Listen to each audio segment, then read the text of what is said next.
Welcome to Charts Today. My name's David Linton, and today's edition for Tuesday, the 30th of May, comes to you from London. With a lot of markets closed yesterday, Memorial Day in the US, Bank Holiday in the UK. So it's been 3 days. And we see here the dollar index has actually spent quite a bit of time recovering. Yesterday was a strong day, and this morning it's stronger again. So, short term, it's bullish, still bearish in the medium term, of course, and the long term, we're just finding support on the cloud here. So, is this the beginning of a turnaround on the dollar? Hard to say at this stage. We still have this short term downside target hanging over us, but we've got long term upside targets here. So, that's quite key. Looking at the euro, of course, that means the euro is sinking, and we're bearish below the cloud. We're making week-long lows now, so hitting resistance on the cloud here on the lagging line on the long-term chart.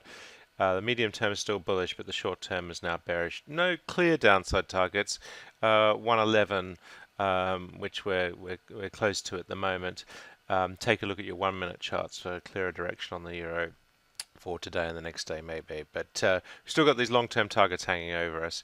The Japanese yen is strengthening, dollar weakening here. So yen strength is quite key here, just in the short term. So we're seeing strong dollar but stronger yen. And then sterling, we're seeing below the cloud as well, a little bit of a fall away, nudging this 128 level.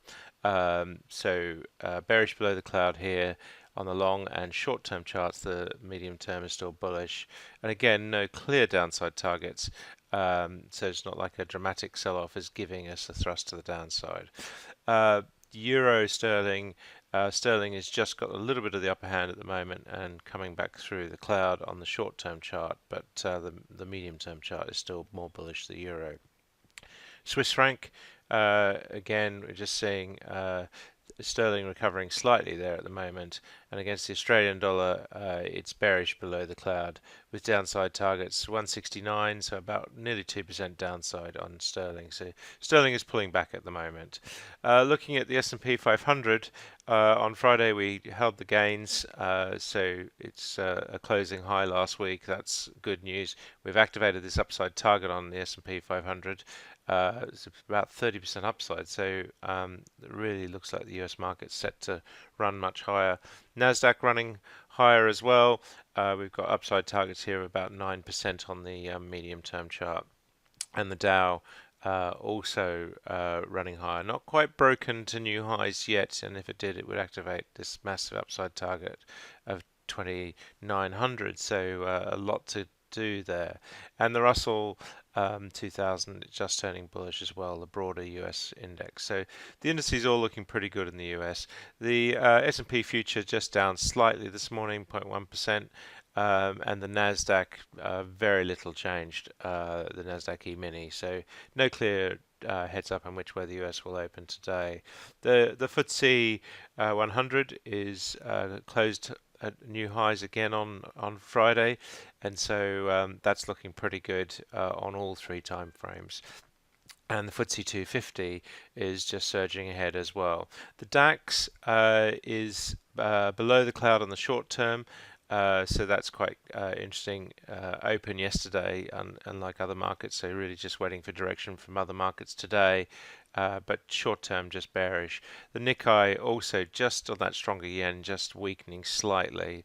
Hang Seng is bullish above the cloud on all three time frames. Shanghai just starting to recover off this double bottom, so looking a bit better there as well. And the Indian market continues to look stellar, really probably the best looking stock market at the moment.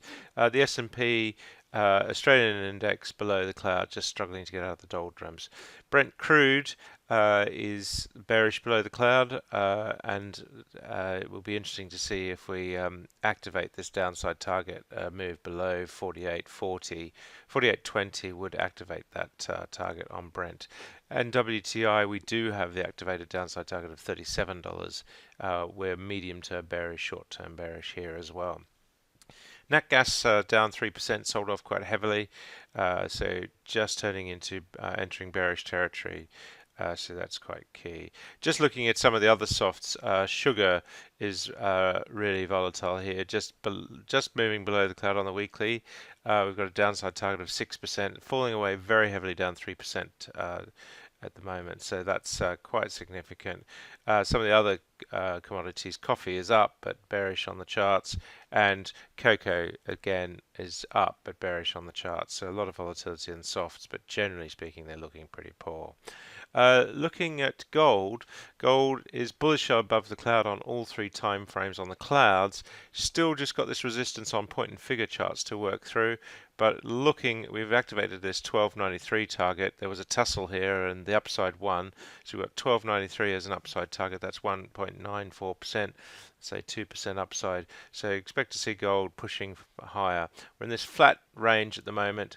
But it looks like we'll break and run. So gold looking better and better again. And silver is just starting to recover in the medium-term chart as well. So that's quite key too. Looking at the Eurobond, it's actually higher on the 60-minute chart. The daily not quite through yet on the bond. And looking at US 10-year Treasury yields, we see here that we're bearish below the cloud, and we're sitting at about 2.23%, with targets to 2.16, 2.22. So a little bit of downside pressure there. In the medium term, we've got downside to below 2. Apple looking bullish still. Google looking bullish. All these stocks really still looking amazingly bullish. Amazon looking bullish.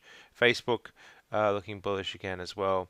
And Microsoft also bullish above the cloud. So tech still enjoying a rally. That's it for today. Until tomorrow, happy charting. See you then.